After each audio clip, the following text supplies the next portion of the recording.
The following podcast is a presentation of Project Entertainment Network.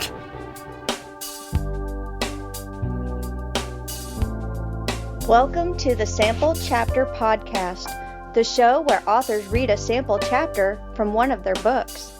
Here's your host, Jason A. Meiske. Hello, Sample Chapter friends all over the world. This is episode 127 of the show where authors read a sample chapter from one of their books. Oh my goodness, I've got a great episode for you today, and if everything goes as planned, this episode will automatically drop Tuesday morning while I am away on vacation. Yes, I am out in the woods relaxing with my wife in a remote location, almost completely unplugged from the world. So, Lord willing, this goes smoothly. Actually, there's a place down the road that's got Wi-Fi, so I'll probably run down there and just check things out, make sure that everything went smoothly. But I have every bit of confidence in Libsyn, my podcast provider, that this is going to work out, and I'll have no problems whatsoever. Because, gosh, it's just gotta, right? I mean, because I won't have any way of really doing any editing or troubleshooting until I get back, which won't be until later in the week. But doing this with Libsyn, pre-recording and pre-setting the whole thing, just gives me some more time to be able to go relax by the fire, read a book, go fishing some more. And then allow my wife and I to just spend some quiet time together, maybe do some hiking and exploring. And it's a much deserved break. We're really for both of us. It's just, as you all know, we've been extremely busy for the last several months. So looking forward to this, and I hope that you ended up with a nice and safe 4th of July. If you're here in America and celebrate over the weekend, then hopefully you had a good time.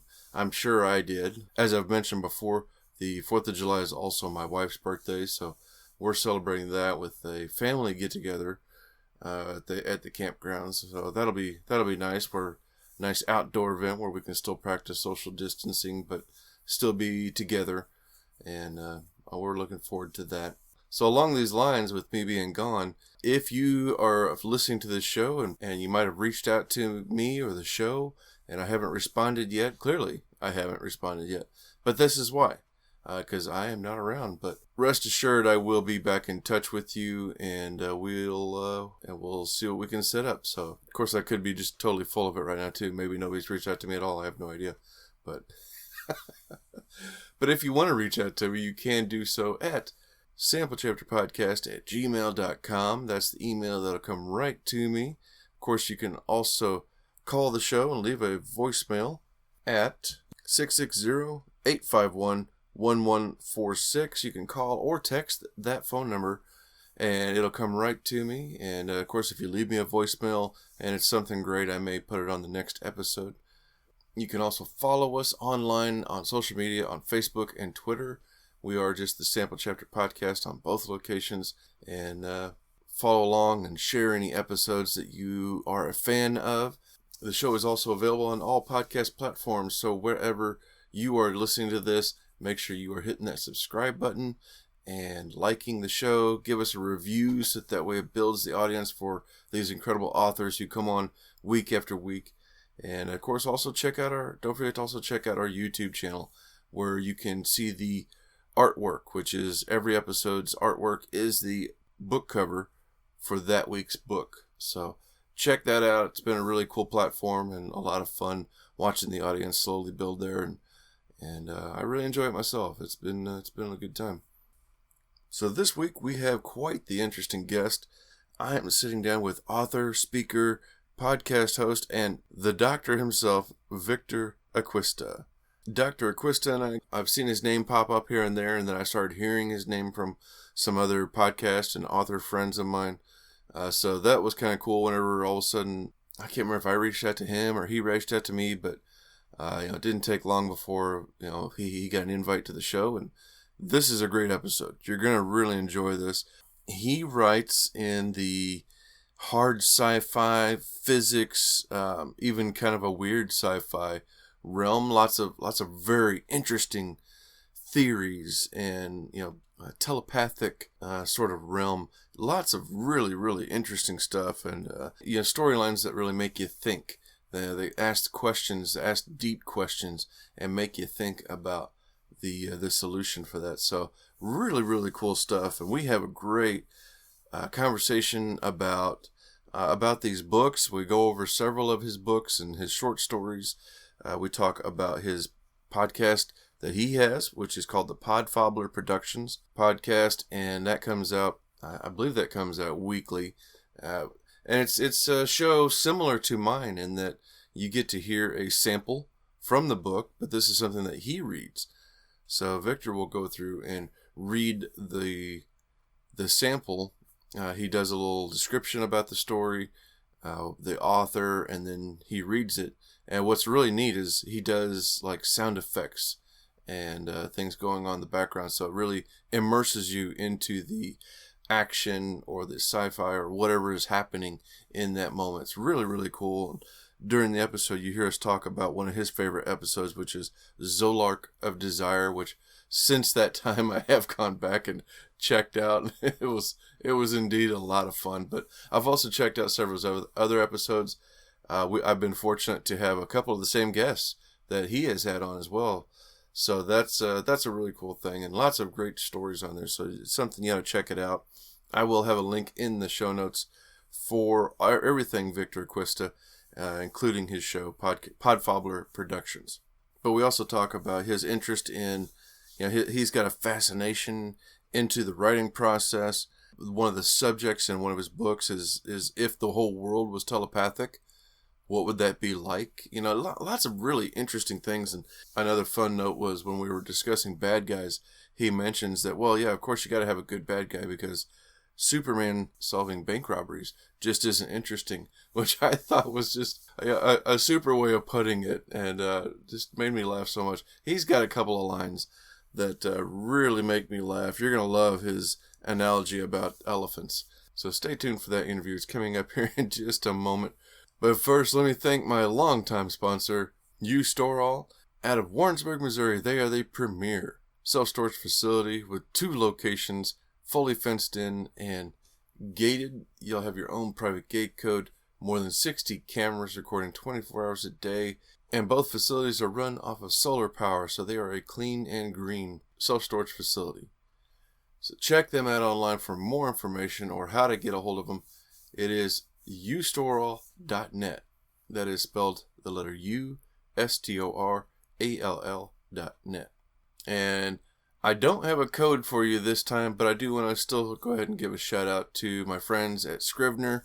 We are right now between agreements. I don't know if we're going to get a new one or not, but it doesn't matter. I still really enjoy their software. Make sure you go check them out online. Scrivener, they are the best writing software in my opinion. All right, I want to thank my first podcast network that we became a part of a little over a year ago, which is Pop Goes the Culture. They have about half a dozen different shows over there, all of them pop culture, nerd culture, geek culture related. Really cool shows. If you are interested in following up on what's the latest news or what's happening in the world of pop culture, look no further than the show with the name in the title, popgoestheculture.com, including their flagship show, Pop Goes the Culture Podcast. Hey, click the link in the show notes so you can follow them and find out more. And finally, my other podcast platform, Project Entertainment Network. With a collection of more than 30 shows, they have everything you need to entertain yourself for hours and hours out of the day, every day of the week, pretty much. I myself listen to just about every show on there, so I've got plenty to listen to all the time. I don't know how I find time to listen to books still, but I love it. They have some fantastic shows, everything from writing related to talking about books to just talking about changing your opinion on things, and an incredible variety of subjects over there at Project Entertainment. So click the link in the show notes to find out about all of them, but make sure you listen to this ad for one of those shows coming up right now. Hi, I'm John Baldisberger, host of Madness Heart Radio. Join me each week as I discuss writing, living, life, and horror with some of the coolest people in the industry. Talk to writers, directors, actors, and really anyone at all that's involved in scaring people's pants off. Can't wait for you to join us, but until then, stay safe, but stay scared.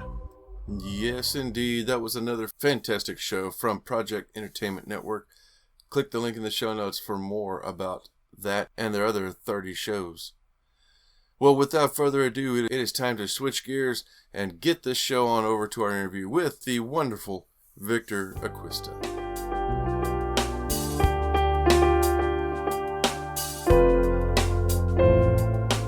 Hello, my friends. Welcome back to another exciting episode of the Sample Chapter Podcast. This week we are sitting down with Dr. Victor Acquista. Dr. Acquista has become a successful international author and speaker following careers as a primary care physician, a medical executive. He previously helped to co-found the Collaborative for Community Health, a nonprofit. He's got so many accolades with there. Was known for writing to raise consciousness. He's also the creator, narrator, and host of the podcast series Podfobler Productions, a show that I have recently become aware of and am just enjoying devouring these episodes, and I think you're going to enjoy it too. So join me in welcoming Victor Acquista to the show. Well, hi, Jason. Thanks so much for having me on Sample Chapter Podcast and for the nice things you said. I think I'm blushing on the other end of the line here. Well, the pleasure is all mine. I'm so thrilled to have you here. It's wonderful for me to get to talk to somebody who, you popped up on my radar in the last couple of months, and with a lovely comment you left on one of the episodes that I did, and then just little by little I've heard your name mentioned here and there, and then we had a co-friend introduce us, so this is a real treat for me. Well, right back at you. It's a treat for me to collaborate with not only another author, but another podcaster, and just a terrific person. Really, I feel honored to be here, and I'm so glad we've had the chance to connect. Well, now I'm the one who's blushing on this side. This is the graying in my beard's going to stand out that much more now. So, oh my goodness. Well, now, so where are you in relation to the States? Well, I lived most of my life in New England, although I was born in Brooklyn, and then I spent 9 years in New Mexico prior to relocating to the Gulf Coast area of Florida. And that was about 2.5 years ago, almost 3 years ago. Wow. Okay. And you're doing well there. You're staying healthy, and no problems with the current pandemic. Florida's been in the news with the pandemic because of increasing cases. The community where I live has had some cases, but no deaths. And my wife and I are relative homebodies, so we're just, practicing good social distancing and trying to stay healthy. Oh, that's great. Great to hear. I love it. So you've got a very accomplished history as a physician, and kind of you seem to be somebody who likes to stay busy doing a lot of things. So where in this journey did writing come out? Well, I'm just going to comment that the show that I do, Podfobler Productions, Podfobler is a word that I made up, which means to idle, to loaf, to spend time being non-productive. So I'm really good at podfobbling, I'll be honest with you. So somehow in the midst of all that, I managed to do some things as well.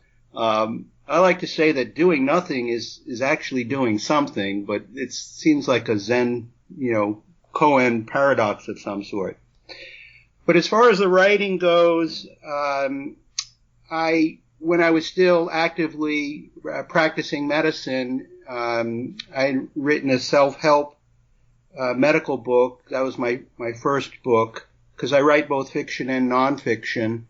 And that had some success. It got translated into Danish, which seems odd, but it uses something called integral theory, and there's a center in Denmark that is very interested in integral theory. So they translated that book, and it's done reasonably well. But my heart was really in writing fiction. And I had a story in my head as a physician for over 20 years. And when I finally segued into writing and moved away from clinical and administrative medicine, I said, it's time to write that story, and that was Sentient. And since then, I've had a few science fiction short stories in anthologies. I've self-published a couple, and I've got a two-book mystery suspense series. Book 1 on that is coming out later this year, and book 2 the following year. So I've been trying to keep busy with writing, and I'm really all over the place as far as fiction, nonfiction, different genres. I did write another nonfiction health-related book in the interim too, so a potpourri of things. Well, and that's a common thing I'm seeing more and more of authors finding their groove, I guess you'd say, by writing in multiple genres and kind of exploring, if you will, into those genres to see what comes of it and following their interests in each. And it seems like you're doing very well following that. Well, you put it kindly. I put it, I'm like an elephant with diarrhea. I'm all over the place. But, it is kind of fun to explore different genres and writing styles. And, I have the luxury of being able to play in the vast playscape of my imagination, and wherever that takes me, if it leads to me writing something down, hopefully it's compelling in a way that other people would want to read it. Not like my sense of humor, which my wife says I'm the only one who laughs at my jokes. So. My wife says the same thing about me, so I think we have something else in common there. Well, yeah, hopefully I'm not the only one who enjoys what I write, but that's really ultimately, the court of public opinion and the readers. That's right. That's right. Well, and they say to write what you know, or write what you're interested in reading, and it seems you have quite the varied interests, then, judging by some of your books here with just going over a few of them just in your fiction alone, Gods of Clay, the Marunkoff equation, and Sentient, the Rabbit Hole. These are some really fascinating titles. Well, some of those things that you mentioned, the Gods of Clay is an anthology, so I just have one story in that anthology, and the Rabbit Hole, again, is an anthology. That's an anthology of weird stories, and I submitted a weird story that was accepted. The Marunkoff equation is just a self-published short story. It's a Kindle short, that kind of thing. But I like to explore different topics and themes, and if a story's in my head, it kind of has to come out. And some of those stories come from strange places, like the story in the Rabbit Hole came from a patient of mine whose father had just passed away, and she and I are both Italian, and she had said, yeah, but we buried him in a real good place. He's surrounded by Italians. And literally right after that, this story came into my head about, people in the afterlife being sort of a neighborhood of friends and associating with one another in a neighborly fashion, and it has one of these, twists at the end. You don't realize that we're talking about dead people until very end. So I like to have those kind of surprise endings too. But story ideas come from real life, from your imagination. There's just so much that can provoke a story. I think you've probably found that in your experience as well. I know other writers have. Where do you get your ideas? They're all over the place. Yeah, it's amazing sometimes where the ideas come from, and that's one of the things I love about doing this show is in speaking to so many authors. I mean, I've spoken to, as of this recording, 126 in the past, and I got about 130 in all right now, but everybody's got something different, and it's I had a dream, or I was talking to somebody and they said something funny and it got me thinking, just different things. And it's amazing how just one little thing can be that seed that grows into something completely different. Just this story idea. Yeah, and I think it's hard to understand the creative process and how these stories are birthed. But it's really fascinating, I think. There's a lot written about creativity and how to be more creative, and I think it's sort of, you have to suspend thinking a little bit and just see how your mind wanders and how the dots get connected, and then boom, an epiphany of some sort, a light bulb, whatever, and then there's a story. Yeah, it's wonderful. It reminds me of, we were having a wonderful conversation before the show too about the reading experience and how it can vary from person to person. And like my example was that I just finished Dune, and as a kid I had no interest in this. I did not think it was going to be anything to interest me at all, but I just finished it and now I'm blown away. And I'm sure these books that you've got, they've got to be something very much the same, which I don't know if, who knows if a couple of years ago, I'm going through here and it's like, I don't know, maybe God's a Play, I'll check this out, or Serpent Rising. But now it's you never know what's going to grab you and how that's going to, there could be just that one story that all of a sudden grabs your attention, and next thing you know, you've got a new favorite author. Well, I'd like to be someone's favorite author. Yeah, and you never know. You never know if it's that, that story that was just a short story that you put in somewhere, or, the next thing that you wrote. We just never know as authors. And that's what I love about doing this show, is getting to be there along that journey at some point. And who knows, there could come a day where I'm going like, oh yeah, Victor, yep, I know, he's on that big tour right now. I knew Victor back when. So. Well, we can both hope for those kinds of successes for one another, but I share your excitement about introducing listeners to other authors who, in the sea of books and stories, and there's so much out there. There's a lot of really talented authors who don't get noticed, because there's so much competition. So when you can take, someone maybe who's early on their career, or doesn't have a big following, and then read something, or have them read something, as you do in your show. In my show, I do the narration. But it gives listeners a chance to, maybe say, hey, that sounded really interesting. Let me check this author out.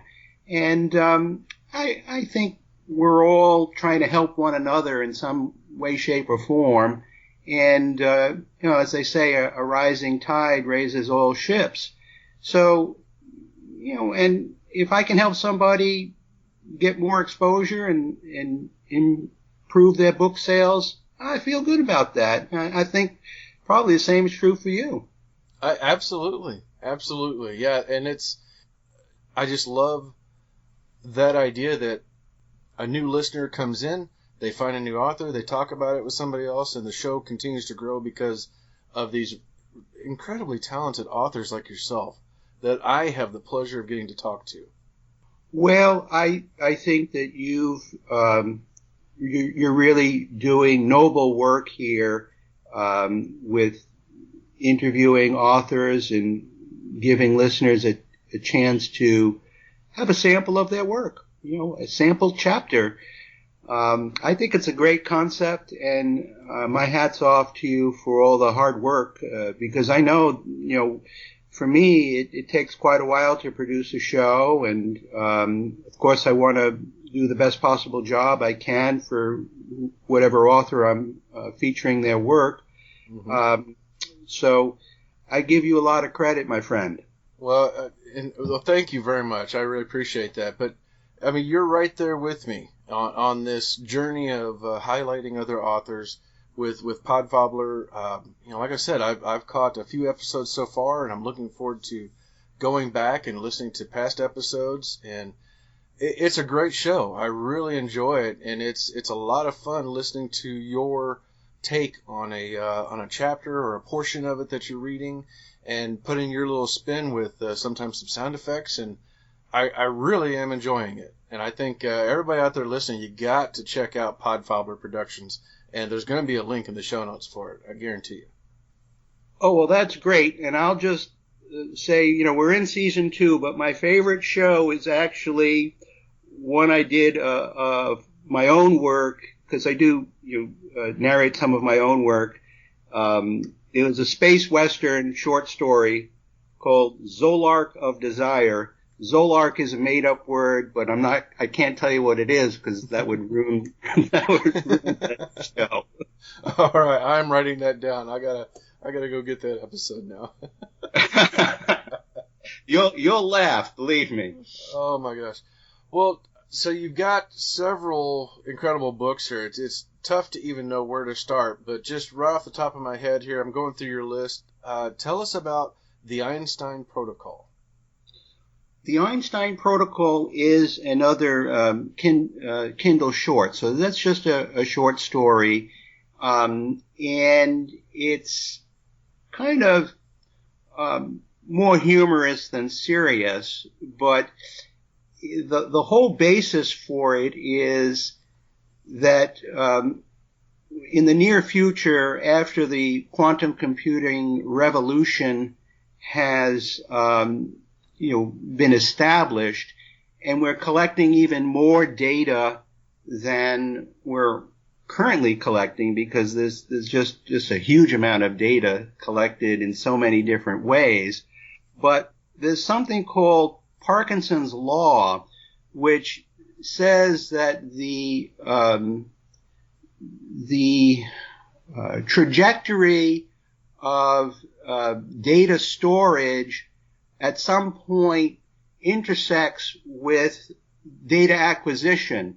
So that means that you reach a point where you can no longer store all the data that you've collected. And the Einstein Protocol is essentially data is being ejected sort of without any clear understanding of, things are being saved that are, ridiculous.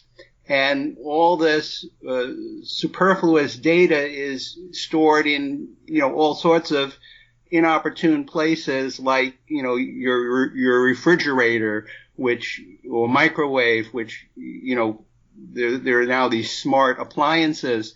And it's just kind of causes a international crisis. Wow. Okay. Well, that sounds amazing, though. And I see right now it's 99 cents on Kindle, and it's available on Kindle Unlimited. So that's a great introduction to your work, it looks like. Well, yeah, that's a fun story. I'd love it if people read it and maybe get an idea of some of the ways that I write, because I think I tend to write more serious stuff than not serious stuff, but we try and sprinkle in some more fun and amusing things. That's great. Now, I think I butchered this name here a while ago, so you're going to have to correct me. But what about the Maroonkov equation? The Maroonkov equation is another short story, and I think as far as the caliber of the writing, I think that's among the best stories that I've ever written, and can't tell you too much other than the opening. Professor Maroonkov is a theoretical physicist, and the story opens. He sort of mysteriously disappears in a flash of light, and then there's a government cover-up, and it's like, well, what happened to Professor Maroonkov, and what is the government hiding?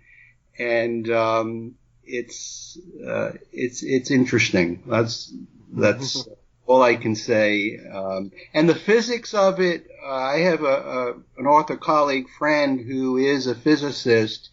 And after I had written it, he corrected a few things. There's nothing mathematically hard to understand, but I'd gotten a couple of things off that he helped to correct for me, so that it is in the realm of really hard science fiction. Wow. Okay. Well, and it seems it's got a very metaphysical look to it and sound to it, that's for sure. Well, no, it's not metaphysical, although I do like to write about metaphysical stuff, but that one's not really. That's hard physics. Sometimes I think I just want to use big words, but I don't really know what I'm saying, so it's all right. So the book we're going to be hearing from today, I want to touch on that before we talk about your upcoming title. So Sentient, and I've already gotten to hear the sample of it, and it totally brought me right in, which fans, as you're listening, this is going to be one of those great episodes again where Victor has already done the recording and sent it to me. So this one I got to sample before the interview. So this was excellent, and everybody's going to love this. Tell us more about Sentient. What can they expect from this? Well, I should talk about the origin of Sentient, because as a practicing internist, I had more background in medicine and so on, and I was wondering to myself that people who experience auditory hallucinations, as may occur in some individuals with schizophrenia, I was thinking to myself, well, what if those auditory hallucinations were actually more telepathic in nature? So it's like, well, they are sort of hearing thoughts, but it's, jumbled up in some way. And then I said to myself, well, what would society be like if we were all telepathically connected? And I decided that it would be very interesting, because if there was a collective consciousness, and there's a lot of stuff written about collective consciousness, collective unconsciousness. Jung, the psychiatrist, wrote a lot about that. But I thought that a society that was connected by collective consciousness could go one of two ways. It could go the way of being very at peace and harmony with one another, and everybody sort of was connected, or that you could use the telepathy to your advantage, and in that sense, it would be highly competitive. And so I had the idea that there would be two opposing, highly advanced sentient species, and one was organized in this highly competitive, clan-based society whose goal was to be the most superior mind in their clan, and for their clan to be the most superior clan among the competing clans, and for their world to be the superior, supreme sentient race in the galaxy. And so they're a conquering species. And then they come across this other species who's like, a batch of pacifists, and it's like complete genocide. But they are able to establish a colony, and in order to evade detection, they genetically engineer out telepathy, so that now they, as a colony, they have to struggle with not being telepathically connected, and how does that cause them to evolve? And the whole idea with the auditory hallucinations was, yes, this colony actually was established on Earth, and there's something called the Eve hypothesis, which is based on mitochondrial DNA, which is passed through maternally. So the idea of the Eve hypothesis is that all of humanity evolved from a single woman named Eve. And this, I'm giving away some of the stuff, but not too terribly. So what happens is, the colony gets established, but blocking telepathy causes a lot of problems. And then it, kind of brings us to modern Earth, where this genetic block is beginning to come undone. And that's why one of the main characters is thought to be schizophrenic, but he is receiving other people's thoughts. He just can't, the block is partial. So he's labeled as crazy. And I don't want to say too much more about that character, but in the meantime, this alien species that is striving to be the supreme sentient race in the galaxy, well, after they've conquered everybody, then what happens? Well, you're left to infight, and so their whole society is collapsing. And you mentioned Dune before. I love Dune because it's so elaborate with the backstory and the different power centers that are competing with one another in this world or world setting or universe that Frank Herbert set up. So there's a lot of implied backstory with this alien world and what's happening there, as well as the progenitor species for humanity, which was nearly wiped out in almost complete genocide. So there's a lot of moving parts to that story, but it all comes together in the end. My goodness. So how do you come up with characters in this? Like, do you struggle to come up with, all right, well, here's a doctor and here's his background, or they just kind of come out naturally for you? Well, I don't really have trouble conceptualizing these characters, and in that particular book, there is a doctor, there is a scientist, there's these colonists, but and of course then there's the aliens, who are they're kind of interesting. Even though they're the bad guys, part of you could be rooting for them because, there's problems on their home world, and the leader is trying to deal with those problems. But as far as coming up with the characters, I don't know. They come out of my head somewhere. Well, it seems like you struck on something there that's always a good storytelling device, which is a sympathetic villain. And if you can sympathize with the villain's plight or their strive to dominate, then you got the reader feeling torn, and that's always fascinating. Well, yes, I agree. And the other thing is, when you have a hero or a heroine, you need a villain that's, every bit as interesting. If Superman, who's, relatively invincible except for kryptonite, but, he's got a supervillain in Lex Luthor there, and you need that. Superman solving bank robberies isn't very interesting, So among in the alien race, you have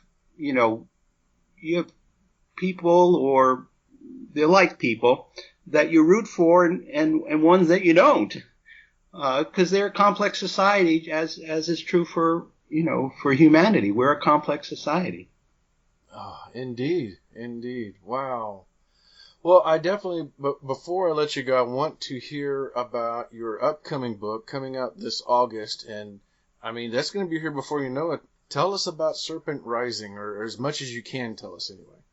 Sure. Serpent Rising is a mystery suspense 2-volume. I've written book 2 already.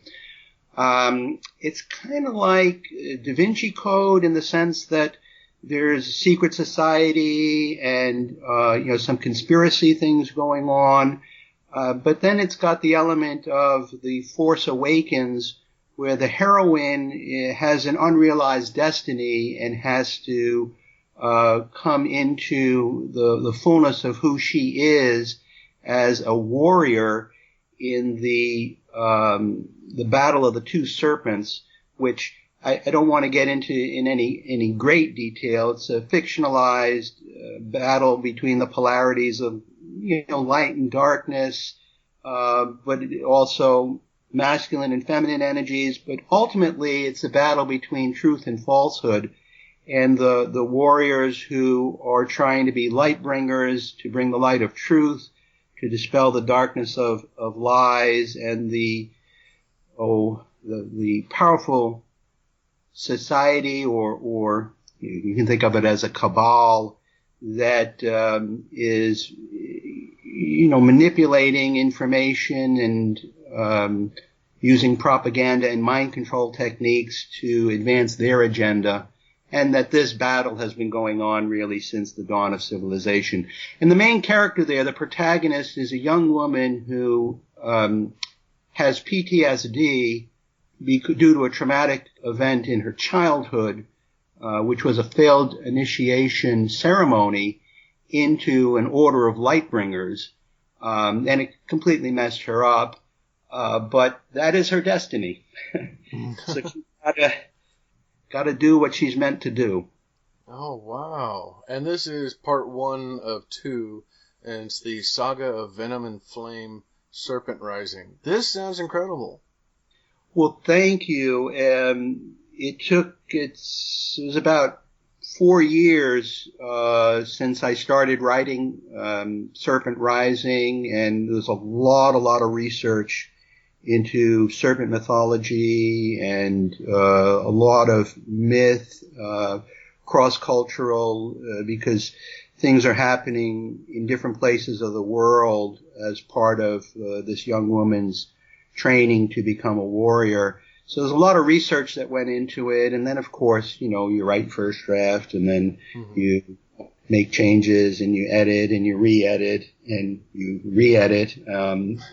It seems like that is like a broken record that keeps skipping on the edit.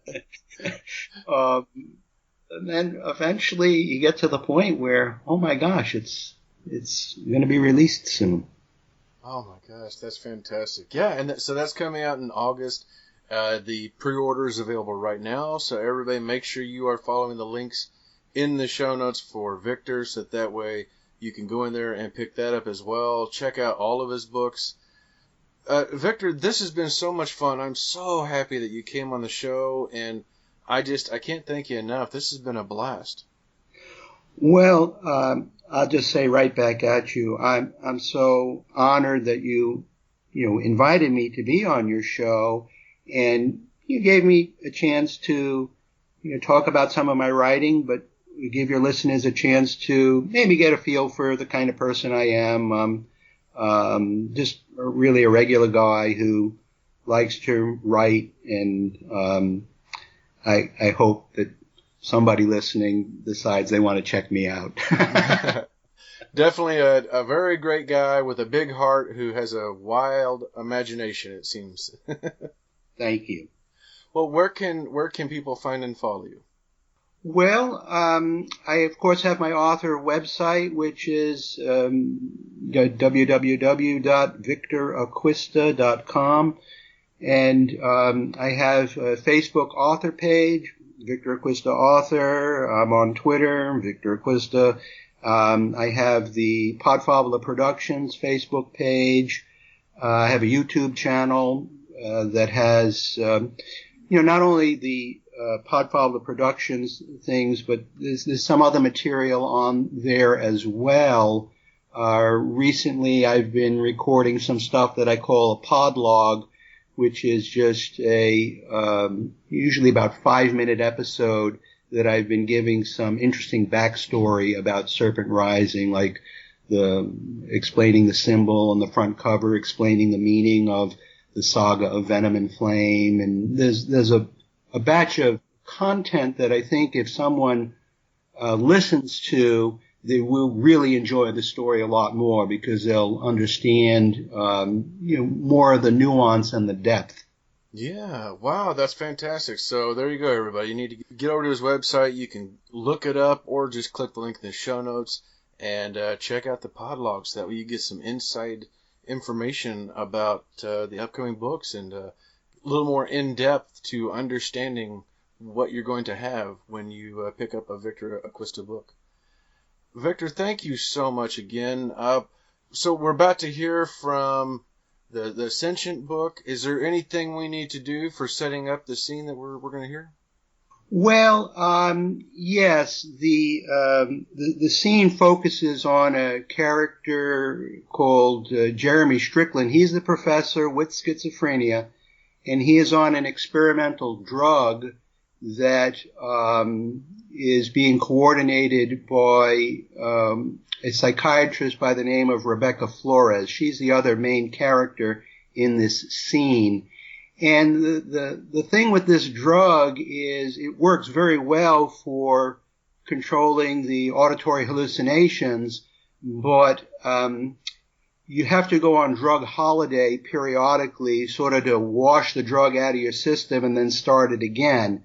Because after you've been on it for a few months, something happens where it doesn't work so well. And of course, I can't tell you what that is, because we'll learn about that until well into the book. But that's what's happening here, and this is fairly early on in the story. Oh my gosh, wow. All right, well, I can't wait to dive into this again, and I'll certainly be going along and picking up the books. Once again, Victor, thank you so much for being a part of this show, and ladies and gentlemen, without further ado, I'm going to hand the floor over to our guest, Victor Acquista, with Sentient. Thank you, Jason. Chapter 7. Earth. Rebecca Flores quickly ran through her voicemails and email. She was already late for rounds, but wanted to check and see if the grant application response was there. Nothing. Not a word. Well, she thought, it's a bad day, and it doesn't look like it's getting any better. She was pretty sure that funding for the drug and her experimental program at the Institute would be renewed. However, she would believe it when it happened. She had had enough disappointment over the past 35 years and had developed a certain pessimism about life. After her failed marriage, a total disaster, she had thrown herself into her work. Research, her grant, and a little teaching provided all the satisfaction and grief she could handle. Today she had teaching rounds and was already late. Brushing back her brown hair, she was just about out of her office when her assistant Jennifer burst through the door. "Dr. Flores, there is an urgent call from someone named Arthur. No last name. He is very insistent." She didn't know anyone named Arthur. Her very competent office assistant would not just send through anyone. "Jennifer, did he say what it's about?"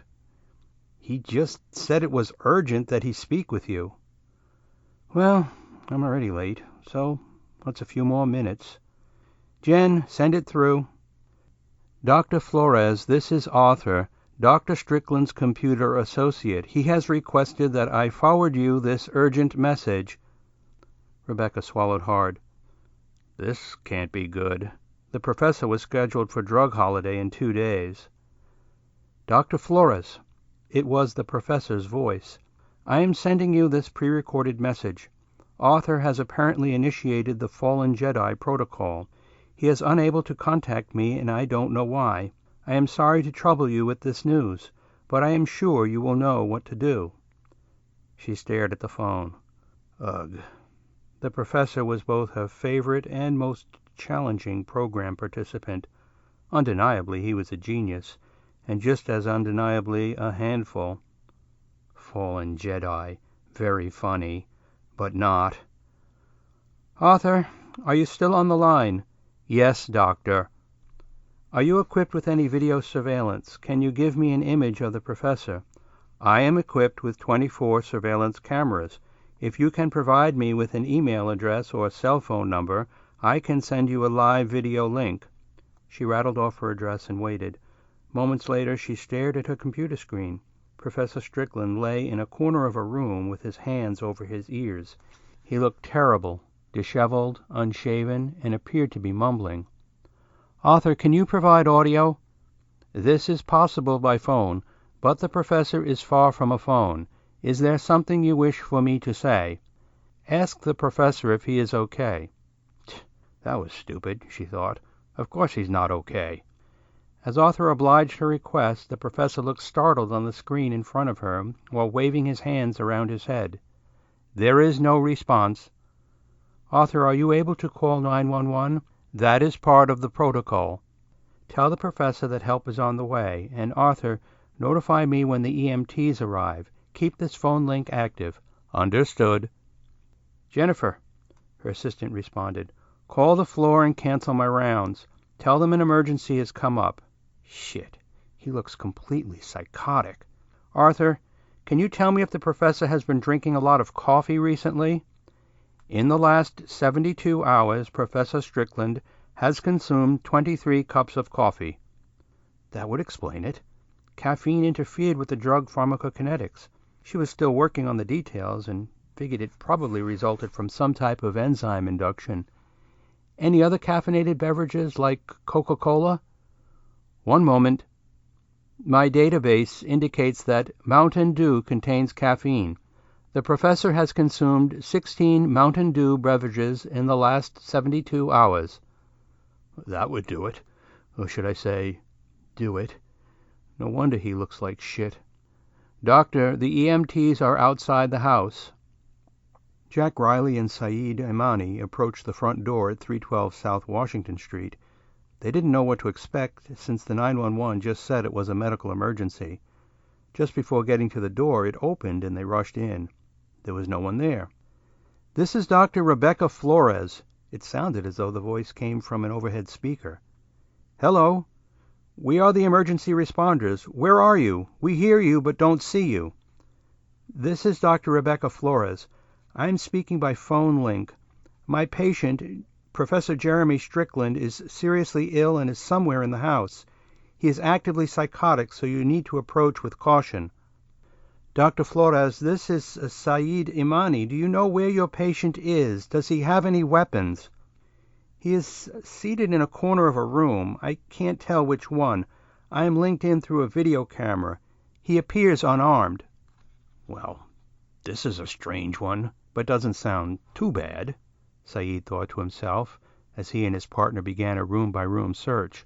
Moments later they found the scientist against the wall of what looked like a study. He resembled a street person, smelled of urine, mumbled a bunch of gibberish, something about coffee and Officer O'Malley and Scotty beam me up. He sat waving his hands, but looked harmless enough. "Doc, I think we found him. Professor Strickland?" He turned, but just mumbled something incoherent. "Doc, what do you want us to do? He looks pretty bad." They described their findings. Rebecca could see them on her screen. "Well, he needs inpatient hospitalization. He has a bed here and is scheduled to come in a few days. He is enrolled in a special program at the Institute for Advanced Psychiatry. We're affiliated with Mass General. You need to transport him here."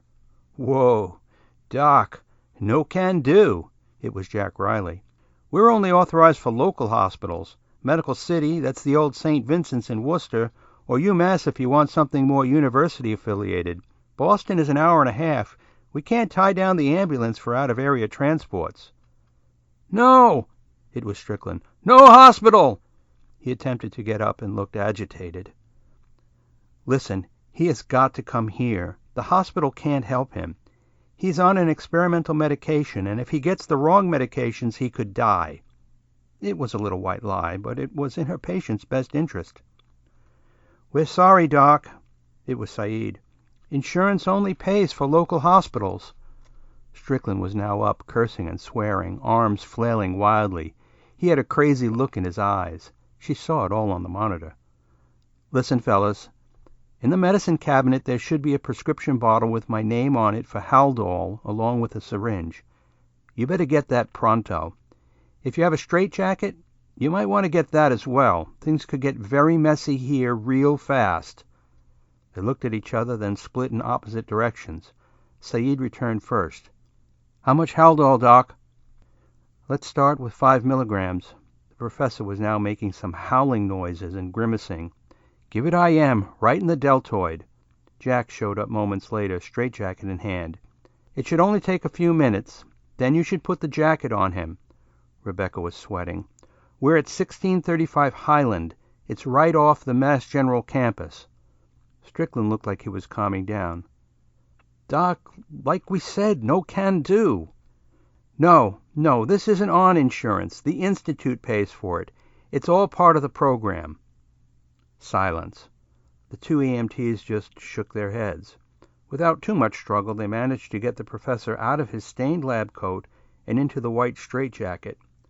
"They're coming to take me away! Ha ha! Scotty, beam me up!" "Listen, how about if I threw in a couple of box seats to tonight's Red Sox game, courtesy of the Institute for Advanced Psychiatry? Actually," she thought to herself, courtesy of a wealthy corporate donor whose sister is in the program. Saeed and Jack exchanged glances momentarily, and that's when she knew she had them. "What was that address again?" "We'll be there within an hour and a half, depending on traffic." It was Saeed. They hadn't figured out how they were going to explain this, but box seats for tonight's game? And it was against the Yanks? Fucking A, man, I love this job. Dr. Flores breathed a sigh of relief and searched unsuccessfully for some tissues. Sweating, she called her assistant. "Jennifer, notify the unit and tell them Jeremy Strickland will be admitted today to Ward D. He is acutely psychotic, so they need to be prepared." They put the professor on a gurney, strapped him in, and rolled him out the front door. Nathan greeted them. "Is he okay? Is the professor going to be okay?" He felt terrible that he had overslept. He had planned to check on his neighbor that morning. The flashing ambulance beacon had caused him to wake up. Of course he was worried. "Relax, kid. We're taking him to get some help." "Nathan." It was the professor. "Nathan." He looked horrible, and he could barely speak. "Nathan. Tell Arthur he needs..." The words were mumbled. He needs to shut off the car. But the rest of the words were too difficult to understand. "What, Professor? Shut off what?" The scientist lay silent, eyes glazed. Nathan watched as the EMTs loaded his neighbor into the back of the ambulance and drove off, siren wailing. What was it Arthur was supposed to shut off?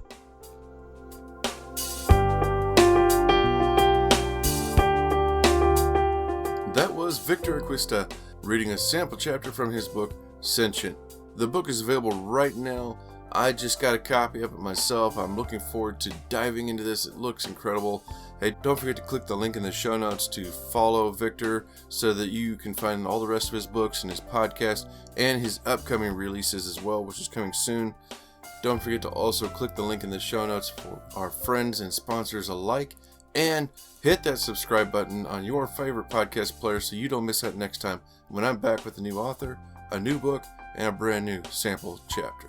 Take care, everybody. I'll be back in the office real soon.